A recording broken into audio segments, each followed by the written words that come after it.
أعوذ بالله من الشيطان الرجيم بسم الله الرحمن الرحيم وإذا غشيهم موج كالظلل دعوا الله مخلصين له الدين فلما نجاهم إلى البر فمنهم مقتصد وما يجحد بآياتنا إلا كل ختار كفور صدق اللہ العظیم۔ سورہ لقمان کے آخری رکوع کی ایک آیت ہے۔ اس آیت کو اس کے بعد اور دو آیات ہیں، انشاءاللہ آج ہم مکمل کریں گے سورہ لقمان، 3 ہی آیات ہیں۔ وَإِذَا غَشِيَهُمْ، اللہ تبارک و تعالی ہمارے سامنے ایک سین رکھتے ہیں، ایک منظر رکھتے ہیں ان لوگوں کا جو مصیبت میں جب گھر جاتے ہیں، جب موت کو اپنی آنکھوں کے سامنے دیکھتے ہیں، اس وقت وہ اپنے عقیدے کو بالکل خالص کر کے اللہ ہی کو پکارتے ہیں، لیکن جو ہی اللہ تعالیٰ انہیں اس مصیبت سے نکالتا ہے، ان کی وہ پریشانی دور کرتا ہے، پھر بھول جاتے ہیں اللہ کو، پھر اپنی مستی میں مست ہو جاتے ہیں۔ فرمایا وَإِذَا، اور جب غشیہم، جب ان کو ڈھانپ لیتی ہے، جب ان پر چھا جاتی ہے، موجن، کوئی موج، کالظلل، سائبانوں کی طرح، ذلہ کی جمع ہے ذلل، سائبانوں کی طرح جب ان پر کوئی موج چھا جاتی ہے، کبھی جب کشتی میں سوار ہوتے ہیں تو ان کے اوپر جب وہ آ جاتی ہے، موت کو اپنی آنکھوں کے سامنے دیکھتے ہیں، اس وقت کیا کرتے ہیں؟ دعوا اللہ، دعا کرتے ہیں اللہ سے، اس وقت وہ مانگتے ہیں اللہ سے، مخلصین لہ الدین، اس دین کو اسی کے لیے خالص کر کے۔ دین سے یہاں مراد عقیدہ ہے، دین بھی کہیں گے، عقیدہ بھی کہیں گے، عبادت بھی کہیں گے۔ اس وقت خالص اللہ کی وہ عبادت کرتے ہیں، اس وقت خالص عقیدہ توحید کا ہوتا ہے ان کے دل میں کہ کوئی نہیں بچا سکتا ہمیں اللہ کے سوا۔ ہر طرف سے کٹ کر وہ کہتے ہیں کہ بس ہم اللہ سے ہی دعا کریں گے، اب اللہ سے ہی دعا کرنے لگتے ہیں۔ فلما، پھر جب نجاہم، نجات دیتا ہے انہیں، جب ان کا رب انہیں نجات دیتا ہے، یعنی بچا کر لے آتا ہے انہیں الی البر، خشکی تک، جب انہیں ساحل پہ لے آتا ہے، خشکی پر لے آتا ہے، ان کو بچا کر، ڈوبنے سے بچا کر، غرق ہونے سے بچا کر ان کو لے آتا ہے خشکی پر، فَمِنْهُمْ، تو ان میں سے ہوتے ہیں کچھ ہی، مقتصد، جو میانہ رو ہوتے ہیں، جو اعتدال پر رہتے ہیں، اعتدال کی راہ اختیار کرنے والے سے کچھ ہی ہوتے ہیں۔ اعتدال سے مراد یہاں کیا ہے؟ اعتدال والا راستہ جو توحید کا راستہ ہے، یعنی جب بچ کر آتے ہیں تو پھر کچھ ہی رہتے ہیں اپنے اس وعدے پر جو ہم نے وہاں مرتے مرتے یا اس اپنی موت کو دیکھ کر جو انہوں نے کہا تھا کہ بس اے اللہ اب تو بچا لے ہمیں، اب ہم آپ کو ہی اپنا سب کچھ مانتے ہیں، بچا لے، لیکن وہاں سے آ کر پھر سب پھر جاتے ہیں۔ کچھ ہی لوگ ایسے ہیں جو اپنے اس وعدے پر ڈٹ کر رہ جاتے ہیں، پھر وہیں پہ رہتے ہیں۔ وما یجحد، اور نہیں انکار کرتا کوئی بھی، بآیاتنا، ہماری آیات کا، ہماری نشانیوں کا کوئی انکار نہیں کرتا، الا، سوائے، کلو، ہر وہ شخص، خطار، خطار ہوتا ہے غدار، یعنی جو عہد شکن ہو۔ وہاں تو وہ کہہ رہا تھا تو ہی تو ہے، کوئی اور نہیں ہے، بس بچا لے ہمیں، تو ہی تو ہے، لیکن جب واپس آ گیا، اللہ نے بچا لیا، ساحل پر کیا آ گیا تو بھول گیا۔ تو یہ خطار جو ہے وہی جو ہے اللہ کی نافرمانی کرتا ہے، اللہ کی آیت کا انکار کرتا ہے، اور کفور ہوتا ہے ناشکرہ، جو جس کے اندر شکر گزاری کے جذبات نہ ہو، یہ ناشکرہ ہوگا، کفور ہوگا، یا پھر خطار ہوگا، یہی جو ہے جو پھر جاتے ہیں اپنے وعدے سے۔ تو یہ آیت ہمیں سمجھاتی ہے، اگر ہم بھی اپنی زندگیوں پہ نظر ڈالیں گے نا باقی کو چھوڑے کیونکہ پہلے مخاطب ہم اپنے آپ کو ہی کریں گے، اپنے آپ سے کہیں گے۔ کتنے موقع ہماری زندگیوں میں آئے ہوں گے جب ہم کسی مصیبت میں گرفتار ہوں گے، ہم نے اللہ سے کس کس قسم کے وعدے کیے ہوں گے کہ بس اس وقت تو ہمیں بچا لے، اس پریشانی سے بچا لے، ہم اب تیرا راستہ کبھی نہیں چھوڑیں گے، اب ہم تیری نافرمانی کبھی نہیں کریں گے۔ کتنے لوگ ہم میں ہوں گے جنہوں نے وعدہ کیا ہوگا اللہ سے، اللہ مجھے کوئی پاک اور حلال روزی عطا کر، میں کبھی بھی تیری نافرمانی نہیں کروں گا، میں اس میں بالکل 1% بھی 0.5% بھی حرام نہیں مکس کروں گا۔ کس کس قسم کے وعدے ہم کرتے ہیں، لیکن جو ہی اللہ ہماری وہ سنتا ہے ہم سمجھتے ہیں یوں ہی ہو گیا، یوں ہی نہیں ہوتا۔ اللہ نے آپ کی کوئی دعا سن لی ہوتی ہے، آپ کا کوئی وعدہ سن لیا ہوتا ہے، پھر آپ مکر جاتے ہیں، بہت کم رہتے ہیں اپنے اس وعدے پہ پھر برقرار۔ جیسے ہم نے پہلے پڑھا تھا اکرمہ کا، ابو جہل کا بیٹا اکرمہ جب فتح مکہ کے موقع پہ وہ بھی بھاگ رہا تھا، اس نے دیکھا پتہ نہیں ہمارے ساتھ اب کیا ہوگا، مکہ فتح کیا ان لوگوں نے، ہم نے 20 سال تک بڑی مخالفت کی ہے، بڑا نقصان پہنچایا ہے ان کو، اب یہ مکہ فتح ہو گیا، اب پتہ نہیں ہمارے ساتھ کیا ہوگا۔ وہ بھاگ گئے مکہ سے بھاگ کر جدہ پہنچ گئے، جدہ میں ایک کشتی پر سوار ہو گئے اور جا رہے ہیں حبشہ کی طرف۔ اب وہ جا رہے ہیں کشتی میں، تو اچانک طوفان آتا ہے، بس وہی کَالظُّلَلِ دَعَوُا اللَّهَ مُخْلِصِينَ لَهُ، وہ سائبانوں کی طرف لہریں اوپر آ جاتی ہیں، وہ موجیں آ جاتی ہیں، تو سب اپنے اپنے ان کے اپنے دیوتا تھے، اپنے اپنے خدا تھے، ان کو پکار رہے ہیں، لیکن طوفان بڑھتا ہی گیا، یہاں تک کہ اب وہ دیکھ رہے تھے اب ڈوبے کہ تب، یعنی اب ڈوبنے ہی والی تھی، موت اپنی آنکھوں کے سامنے دیکھنے لگی۔ تو سب نے کہا کہ چھوڑو بھائی سب کو، اب اللہ کو پکارو، بس اللہ ہی بچانے والا ہے۔ پھر وہ اللہ کو پکارنے لگے۔ تو اکرمہ کہتا ہے میں سوچنے لگا کہ بھائی اگر اس مصیبت میں ہمیں اللہ ہی بچانے والا، پھر ہم نے کیوں لڑائی اور جھگڑا کیا محمد کے ساتھ؟ ہمیں تو اسی بات پہ لڑائی تھی، وہ تو یہی بات کہہ رہا تھا کہ صرف ایک اللہ ہے جو ہمیں بچانے والا ہے، جو مصیبت میں کام آنے والا ہے، تو ہم نے اسی بات پہ لڑائی کی، 20 سال اس کے ساتھ جھگڑا کیا، تو اب اس وقت ہم اسی کے خدا کو پکار رہے ہیں، اللہ کو ہی پکار رہے ہیں۔ تو اس نے دل ہی دل میں وعدہ کیا کہ اگر آج اللہ ہمیں بچا کر خشکی پر لے گیا تو میں اب کسی کی بات ماننے والا نہیں، میں محمد کی ہی بات مانوں گا، اللہ ہی پر ایمان لے آؤں گا۔ اور اللہ کا کرنا کہ اللہ تعالیٰ نے بچا لیا ان کو، جب وہ خشکی پر پہنچے وہ فوراً واپس آ گئے اور انہوں نے اسلام قبول کیا، توحید کی آگوش میں چلے آئے اکرمہ بن ابو جہل، اور کتنا ان کے بعد انہوں نے دین کی خدمت کی، آپ سب جانتے ہیں۔ تو اللہ تعالیٰ فرماتے ہیں بہت کم ہیں جو اپنے اس وعدے پہ پھر برقرار رہتے ہیں، فَمِنْهُمْ مُقْتَصِدٌ، یعنی کچھ ہی لوگ ہیں جو اس اعتدال کی راہ پہ رہتے ہیں، یعنی توحید کی اس راہ پہ پھر رہتے ہیں۔ اس کے بعد والی آیت میں اب یہ اس جو پوری سورت کا جو موضوع تھا اب کنکلوژن ہو رہا ہے نا، کس طرح سے پورے اس مضمون کو سمیٹا جا رہا ہے، جو بھی اس میں ہم نے ابھی تک پڑھا اب اس کا کنکلوژن ہو رہا ہے۔ یا ایھا الناس، اے دنیا کے تمام انسانوں، اتقوا، تم ڈرو، تم بچو، ربکم، اپنے رب کے غضب سے، اپنے رب کا تقوی اختیار کرو، اپنے رب کی نافرمانی سے بچو، اپنے رب سے ڈرو، یہ اس کے معنی ہیں، اپنے رب کے غضب سے بچو، یہ بھی اس کے معنی ہیں۔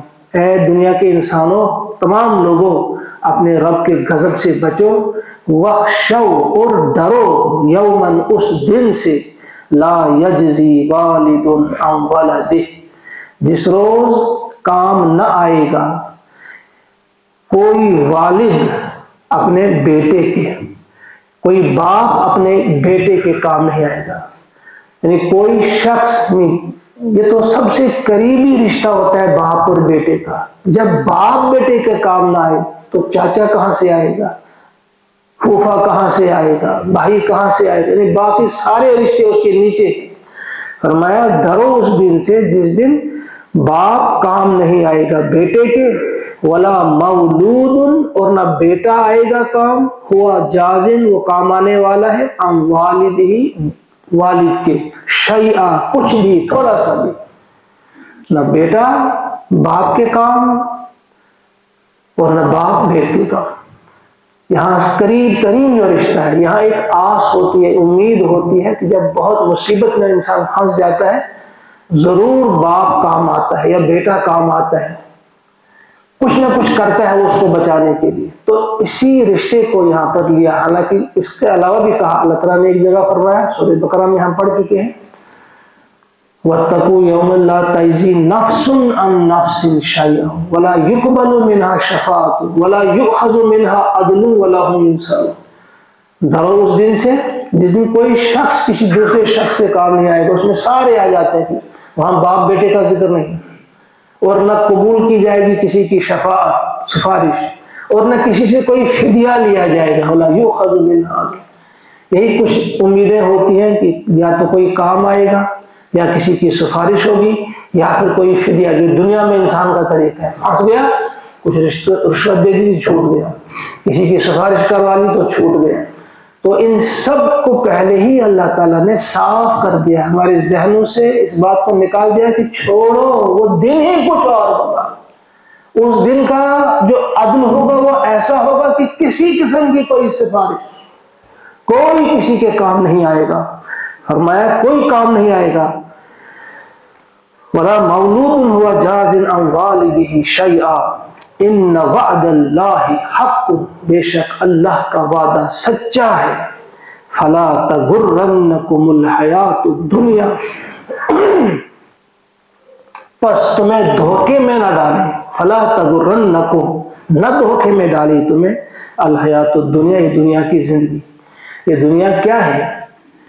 یہ ایسی عروس ہزار داماد، کسی سے ابھی تک اس نے وفا نہیں کی، تو اس دنیا کے دام میں کیوں پھنس جاتی ہو؟ یہ دنیا کی زندگی تمہیں برباد نہ کر دے، دھوکے میں نہ ڈالے. جو کچھ بھی ہم کرتے ہیں دنیا کو دیکھ کر ہی کرتے ہیں، بس دنیا ہی کو سنوارنے کے لیے ہماری ساری کوششیں ہوتی ہیں رات دن. تو فرمایا یہ دنیا کی زندگی ایسی ہے کہ یہ تمہیں دھوکے میں ڈال سکتی ہے. خبردار خبردار بچو کہ کہیں یہ دنیا کی زندگی تمہیں دھوکے میں نہ ڈالے. یا تو یہ دھوکے میں ڈالتی، یا پھر وَلَا يَغُرَّنَّكُمْ، اور نہ دھوکے میں تمہیں ڈالے باللہ، اللہ کے معاملے میں الغرور، وہ دھوکہ دینے والا، وہ سب سے بڑا دھوکے باز. یعنی یا تو یہ دنیا کی زندگی دھوکے میں ڈال سکتی. تین ہی چیزیں ہیں. پہلی چیز یہ ایک امید ہوتی ہے شاید کوئی میرے کام وہاں آئے گا، بیٹا ہوگا، کوئی رشتہ دار ہوگا، کوئی پیر ہوگا، کوئی پیغمبر ہوگا، کوئی لیڈر ہوگا، یعنی کوئی نہ کوئی کام آئے گا. تو پہلے اس کی رد کر دی اللہ تعالیٰ نے، کوئی کسی کے کام نہیں آئے گا. بیٹا باپ کے نہیں آئے گا، بیٹا باپ کے کام نہیں آئے گا، باپ بیٹے کے کام نہیں آئے گا. تو سارے رشتے اس سے نیچے ہوتے ہیں، باقی کوئی تو بات ہی نہیں. کوئی کسی پیر کی، کسی ولی کی، کسی پیغمبر کی تو بات ہی نہیں. پہلے اس کو کاٹ دیا. پھر ساتھ ہی کہا کہ یہ دنیا کی زندگی تمہیں دھوکے میں نہ ڈالے. یہ بڑا اہم ہے کہ دنیا کی زندگی ایسا پردہ، ایسا جادو کر دیتی ہے انسان کی آنکھوں پہ کہ ہمیں بڑی بھلی لگتی ہے دنیا کو دیکھ کر. کسی کا خوبصورت مکان دیکھ کر ہم سب بھول جاتے ہیں کسی نہ کسی طرح مکانات بنانا ہی ہمیں سود پر قرضہ لینا پڑے، ہمیں رشوت کھانی پڑے، ہمیں چوریاں چکاریاں کرنی پڑے، دھوکہ دینا پڑے، کچھ نہ کچھ کریں گے. یہ دنیا دھوکہ دیتی ہے. کسی کی خوبصورت گاڑی دیکھ کر دھوکے میں آ جاتے ہیں، کسی کا خوبصورت باغ دیکھ کر دھوکے میں آ جاتے ہیں. کسی نہ کسی طرح دنیا ہم کو اس کو بھی یہ بھی دھوکے میں نہ رکھے. پھر تیسری چیز جو بتائی، اللہ کے معاملے میں کوئی دھوکہ باز تمہیں دھوکے میں نہ ڈالے. اللہ کے معاملے میں کیسے دھوکہ دیا جا سکتا ہے؟ اللہ کے معاملے میں کچھ دھوکے باز کیسے دھوکہ دیتے ہیں؟ وہ کہتے ہیں، کچھ کہتے ہیں اللہ ہے نہیں بھائی، خود سے دنیا بنی ہے. یہ تو کیسے بنی؟ یہ تو ایک دھماکہ ہو گیا، بگ بینگ ہو گیا. پہلے تو کچھ لوگ نہیں مانتے کہ نہیں ہے. وہ کہتے ہیں اللہ تو ہے، اسی نے بنایا، لیکن بنا کر وہ اب سائڈ میں چلا گیا، اب اس کی کوئی فکر نہیں، یہ خود سے خود چل رہی ہے. کچھ اس انداز سے دھوکہ میں ڈالتے ہیں. اور تیسری قسم کے لوگ وہ ہیں جو اللہ کے معاملے میں دھوکے میں ڈالتے ہیں. وہ کہتے ہیں کہ اللہ ہے، وہ دیکھ بھی رہا ہے، دنیا وہی چلا رہا ہے، مگر وہ بے انتہا مہربان ہے، کرو جو کچھ کرنا ہے وہ معاف کر دے گا. یہ بڑا دھوکہ ہے. یہ ایمان والوں کو زیادہ دھوکہ لگتا ہے اس بات. یعنی جو اللہ کو ماننے والے بھی ہیں، اللہ کی کتاب کو ماننے والے بھی ہیں، وہ بھی اس دھوکے میں آ جاتے ہیں، کہتے ہیں وہ تو غفور ہے، وہ رحیم ہے، وہ اللہ تعالیٰ کی اسی والی تصویر پہ زیادہ دھیان دیتے ہیں کہ وہ بڑا غفور ہے، وہ معاف کر دے گا۔ ہاں، یہ بھی دھوکہ ہے اللہ کے معاملے میں۔ اللہ تعالیٰ کے وعدوں کو وہ بلا دیتے ہیں، اس والی سائڈ کی طرف جانے نہیں اس کو دیتے کہ واحد القہار ہے، وہ عدل کرنے والا ہے، وہ انصاف کرنے والا ہے، کبھی بھی غلط نہیں کرے گا اللہ تعالیٰ۔ جس نے جو کیا ہے اس کو سزا بھگتنی پڑے گی۔ تو اس اعتبار سے بھی وہ اللہ کے معاملے میں دھوکے میں ڈالتے ہیں۔ تو فرمایا وَلَا يَغُرَّنَّكُمْ بِاللَّهِ، یعنی اللہ کے معاملے میں وہ کون تمہیں دھوکے میں نہ ڈالے؟ الغرور، الغرور سے یہاں مراد شیطان ہے۔ انسانوں میں بھی شیطان ہو سکتا ہے کوئی، اور جنوں میں بھی ہو سکتے ہیں۔ اور مفسرین کچھ لکھا ہے کہ یہ الغرور سے مراد یہاں کیا ہے؟ انہوں نے کہا ہے یہ جو دھوکہ دینے والا ہے، دھوکے باز جو یہاں پہ، اس سے مراد ہر وہ چیز ہے، ہر وہ چیز، وہ مال بھی ہو سکتا ہے، جاہ بھی ہو سکتا ہے، وہ شیطان بھی ہو سکتا ہے، وہ جن بھی ہو سکتا ہے، انسان بھی ہو سکتا ہے، یعنی ہر وہ چیز یا ہر وہ شخص جو خدا سے دور کر دے، جو خدا کے معاملے میں، خدا کے بارے میں اسے غلط تصور نہ دے، خدا کی نافرمانی پر اسے جری کر دے، کہ اسے اتنا سہارا ملے کہ میں کوئی بات نہیں کروں گا میں نافرمانی، کیونکہ وہ بڑا غفور، کسی اعتبار سے بھی اس کو کوئی تیار کر دے کہ جو کر رہا ہے کرتا رہے، کوئی بات نہیں، وہ معاف کر دے گا۔ تو جس نے بھی خدا کی نافرمانی پہ اسے جری کر دیا، بہادر کر دیا، یعنی بہادر بنا دیا اس کو کس پر؟ مگر گناہ کرنے پر، وہ الغرور ہے۔ اب ایک ہی آیت مکمل کر لیں گے۔ ان اللہ عنده علم الساعہ، یہ آخری آیت ہے۔ بے شک اللہ ہی کے پاس علم ہے، علم الساعہ، ساعہ گھڑی کو۔ یہاں ہم کبھی کبھی مغالطہ کھا جاتے ہیں، قیامت اور الساعہ کو ایک ہی بات مانتے ہیں۔ الساعہ وہ گھڑی ہے جب وہ زلزلہ آئے گا، جب ساری کائنات کو ختم کر دیا جائے گا، جس کا ذکر مختلف جگہوں پہ ہے۔ القاریہ، ملقاریہ، وما ادراک ملقاریہ، کھڑکھڑانے والی کیا ہے وہ؟ یوم یکون الناس کالفراش المبثوث وتکون الجبال کالعہن المنفوش۔ یہ الساعہ ہے، یہ قیامت نہیں، یہ کیا ہے؟ الساعہ، زلزلہ آئے گا، سب بے نور ہو جائیں گے، یہ پہاڑ سب ریزہ ریزہ ہو جائیں گے، دھنکے ہوئے اون کی طرح اڑ رہیں گے، یہ الساعہ ہے۔ اور قیامت کو جب تیسرا سور پھونکا جائے گا، سب کھڑے ہو جائیں گے، قیامہ ہوتا ہے کھڑا ہونا، جب سب کھڑے ہو جائیں گے تو وہ قیامہ ہے۔ تو فرمایا یہاں پہ الساعہ کا علم جو ہے بس اللہ ہی کے پاس ہے، وہ کب آئے گی۔ وَيُنَزِّلُ الْغَيْثَ، اور وہ نازل فرماتا ہے بارش۔ وَيَعْلَمُ مَا فِي الْأَرْحَامِ، اور وہ جانتا ہے ماں کے رحموں میں کیا ہے، کیا ہے ماں کے رحموں میں۔ وَمَا تَدْرِي نَفْسٌ مَاذَا تَكْسِبُ غَدًا، کوئی شخص نہیں جانتا کہ وہ کل کیا کرے گا۔ وَمَا تَدْرِي نَفْسٌ بِأَيِّ أَرْضٍ تَمُوتُ، اور کوئی شخص نہیں جانتا کہ کس سرزمین پہ اس کی موت آئے گی۔ ان اللہ علیم خبیر، بے شک اللہ ہی ہے علیم اور اللہ ہی ہے خبیر۔ یہاں یہ 5 باتیں ہیں، 5 کاموں کے سلسلے میں جو ہم اکثر سمجھتے ہیں کہ ان کا علم صرف اللہ کو ہے۔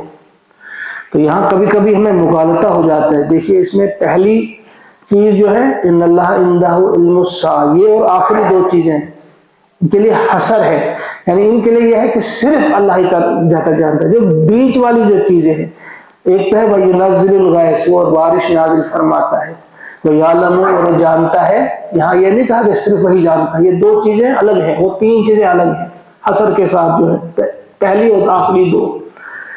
ایک تو یہاں پہ کلیئر ہو جاتا ہے، کبھی کبھی ہم یہاں وہ خطا کھا جاتے ہیں، کہتے ہیں کہ بھائی یہ اللہ تعالیٰ نے فرمایا کہ صرف وہی جانتا ہے بارش کب ہوگی، تو یہ آج تو سب کو پتہ چلتا ہے، وہی جانتا ہے کہ بھئی ماں کے پیٹ میں کیا پڑ رہا ہے، تو آج تو پہلے ہی سے جان لیتے ہیں۔ تو یہ چیزیں دونوں اس میں سے نکل جاتی ہیں، پہلی اور تیسری، پہلی اور چوتھی، 5ویں تو ہے، یہ 2 والی نہیں ہے۔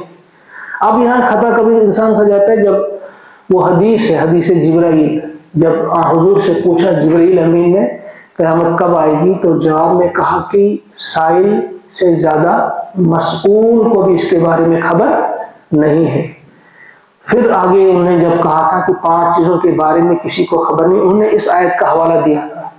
تو اس وقت بھی اگر ہم اس معاملے میں بھی تھوڑا سا اگر ہم غور و فکر کریں گے تو یہ بارش کا برسنا جو ہے، اس سے یہ مراد ہم پھر لے سکتے ہیں، یہ بات سمجھ سکتے ہیں کہ بارش کتنی ہوگی، کہاں ہوگی، یا وہ ہوائیں کب چلیں گی کہ وہ بادلوں کو اٹھا کر لے آئیں گی۔ جب بادل آ گئے اس کے بعد کچھ اندازہ تو ہو سکتا ہے، لیکن پہلے سے کسی کو پتہ نہیں ہوتا ہے کہ وہ بادل اٹھانے والی ہوائیں کب آئیں گی، کب چلائیں گی، کب آئیں گی وہ۔ تو ایک تو یہ ہے کہ وَيُنَزِّلُ الْغَيْثَ، بارش، یہ ہوا کس طرف لے جائے گی ان بادلوں کو، کتنی بارش گرے گی، اس سے کیا نقصان ہوگا یا فائدہ ہوگا، اس چیز سے خبر نہیں۔ دوسرا وَيَعْلَمُ مَا فِي الْأَرْحَامِ سے یہ ہے کہ ماں کے پیٹ میں کیا پل رہا ہے، اس سے یہ مراد ہم لے سکتے ہیں کہ یہ کوئی خوش بخت ہوگا یا بدبخت ہوگا۔ یہ جب باہر آئے گا اس کی آنکھیں دیکھنے والی ہوں گی یا اندھا ہوگا، اس کے کان سننے والے ہوں گے یا یہ شخص بہرا ہوگا، اس کے قسمت کیسے ہوں گے، یہ دنیا میں آ کر کیا کرے گا کیا نہیں کرے گا۔ یہ ایک فرشتہ صفت انسان پل رہا ہے اس کے پیٹ میں، اس کے رحم میں، یا کوئی شیطان صفت انسان پرورش پا رہا ہے، اس کے معنی ہم یہ بھی لے سکتے ہیں۔ بہرحال ان 5 چیزوں کا تذکرہ ادھر ہے جو آخر میں اس سورت کی آخری آیت تھی، یہ ہم نے مکمل کیا ہے سورۃ اللقمان۔ ہم اللہ سے دعا کرتے ہیں اس کے آخری الفاظ ان اللہ علیم خبیر، وہ علیم ہے خبیر ہے، لہذا اس علیم اور خبیر اللہ کو ہمیشہ ہم نے یاد رکھنا ہے، اور اس علیم اور خبیر کے اس کلام کو ہمیشہ یاد رکھیں گے۔ یہ زبردست کلام ہے، اس کی عظمت وہی ہے، جس طرح سے اللہ عظیم ہے اس طرح سے اللہ کا کلام بھی عظیم ہے، لہذا اس کلام کے ساتھ ہم کیا سلوک کر رہے ہیں وہ ہمیں جان لینا چاہیے، اس کی قدر ہم کتنی کرتے ہیں، اس کو دل میں کیسے اتارتے ہیں، اس کے ساتھ زندگی بسر کرنے کی کتنی ہم میں وہ خواہش ہے، طلب ہے۔ اللہ سے دعا ہے کہ وہ ہمیں توفیق عطا فرمائے کہ ہمیں وہ جو ہمیں سکون قلب عطا ملے قرآن پاک پڑھتے ہوئے، ہم تھکن محسوس نہ کریں، ہم گھٹن محسوس نہ کریں، ہم ایسا محسوس نہ کریں کہ ہم کو زبردستی کھینچ کر لایا گیا ہے، باندھا گیا ہے، مجبوراً ہم کو سنایا جاتا ہے قرآن، نہیں، بلکہ دل کی آمادگی کے ساتھ اللہ کے ساتھ اتنا قریب آنے کی کوشش کرنی ہے، اور ہدایات اللہ سے سننے ہمیں کہ ہمیں یہ زندگی کیسے بسر کرنی ہے، یہ تو ہمیں بتانے کے لیے یہ دنیا کیا ہے، کیسے تم نے یہاں رہنا ہے۔ اللہ تعالی ہمیں توفیق دے، قرآن کریم پڑھنے کی بھی، سمجھنے کی بھی، اور سمجھنے کے بعد اس پر عمل کرنے کی بھی اللہ تعالی ہمیں توفیق عطا فرمائے۔ آئندہ صورت انشاءاللہ کل ہم شروع کریں گے۔